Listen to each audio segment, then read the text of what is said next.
qui a pris forme en janvier 2020. Ici, vous voyez, il y a une future cabane qui se construit. On est dans un jardin. Alors ici, en fait, c'est un habitat partagé avec 6 compagnons porteurs de handicap. Et puis, il y a des salariés.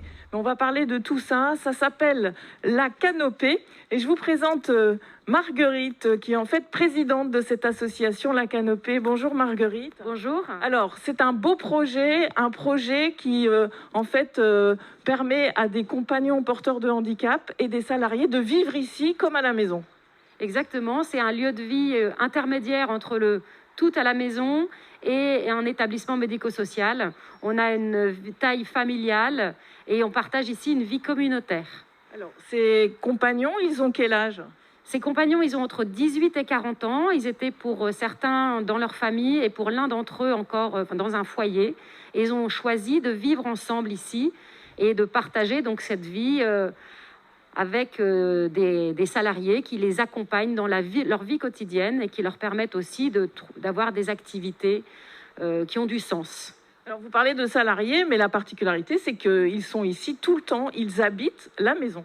Exactement. Donc, ces jeunes ont choisi de vivre ici une vie tout à fait extraordinaire, puisqu'ils partagent le quotidien de ces personnes fragiles qui les font grandir également, même si c'est vrai qu'ils sont là pour les accompagner, les compagnons ne peuvent pas vivre tout seuls.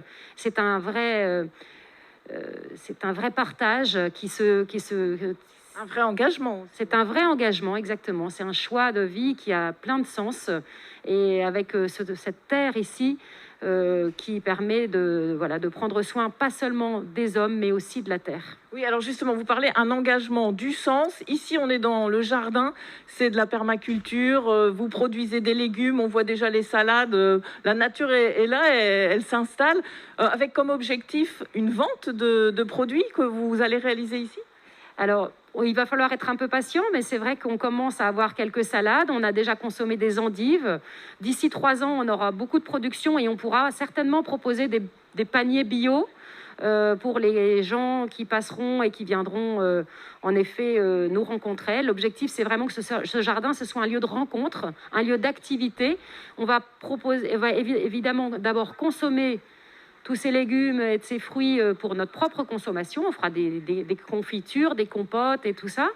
Et puis, on va aussi avoir un magasin qui va ouvrir en partenariat ici, sur le bâtiment qui est à côté, et où on pourra éventuellement donc proposer le surplus de notre consommation. Et également proposer une activité aux compagnons qu'ils souhaitent pour accueillir le public, pour remettre en rayon, ça fera partie aussi du projet de la Canopée. Alors, c'est un projet en devenir parce qu'aujourd'hui, il y a une maison là derrière. On voit d'ailleurs les jeunes qui font un peu de gymnastique derrière nous. Et puis là, il y aura un autre projet. Là, c'est un accueil de jour. Exactement. À l'automne 2021, on va ouvrir un accueil pour une dizaine de personnes qui viendront 1, 2, 3 jours par semaine, du lundi au vendredi. Ça permettra à leurs parents, à leur famille d'avoir une respiration et surtout à ces jeunes d'être en contact avec d'autres jeunes, avec nos éducateurs et puis d'avoir des activités au jardin. Merci beaucoup Marguerite pour toutes vos explications. Nous voici à l'intérieur de la maison, donc salon, salle à manger, et puis là le coin cuisine. Et on va rejoindre les assistants de vie, donc Samir et Valentine qui sont là. Alors expliquez-nous un peu votre rôle ici. Bonjour, alors moi c'est Samir, je suis assistant de vie ici à la Canopée. Moi mon rôle c'est plutôt d'accompagner les personnes dans leur quotidien, à maintenir leur autonomie et à développer ce qu'ils sont potentiellement en capacité de faire. Donc au travers de différentes activités au quotidien, donc voilà, c'est un peu ça. Alors la particularité ici, c'est que Samir et Valentine, vous habitez ici, c'est votre maison.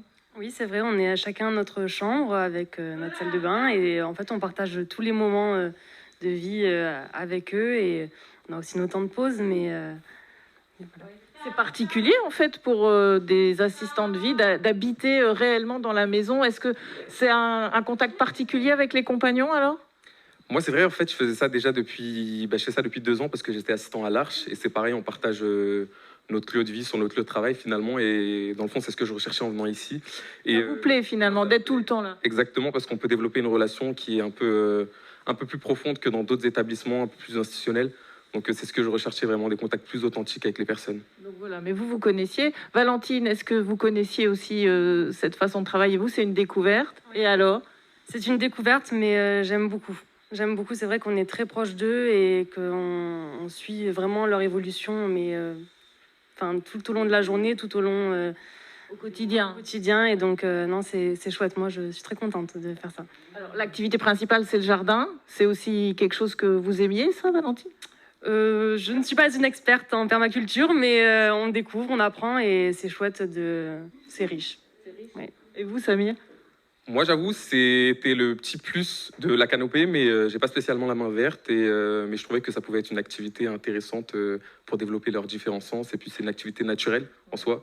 Donc, pleine découverte pour moi. Les compagnons aiment bien cette activité? Quand vous sortez, qu'on met les mains dans la terre? Ça dépend pour qui, mais sinon, ils ont pas mal de facilité à mettre la main à la pâte et puis à toucher aux différentes choses qui sont dans le jardin.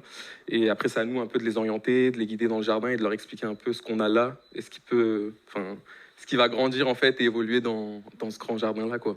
Oui, puis faire en fonction de leurs compétences aussi. Il y a certains qui ont certaines compétences, donc on les oriente via ça. Ils apprennent. Oui. Ben, merci à tous les deux, en tout cas.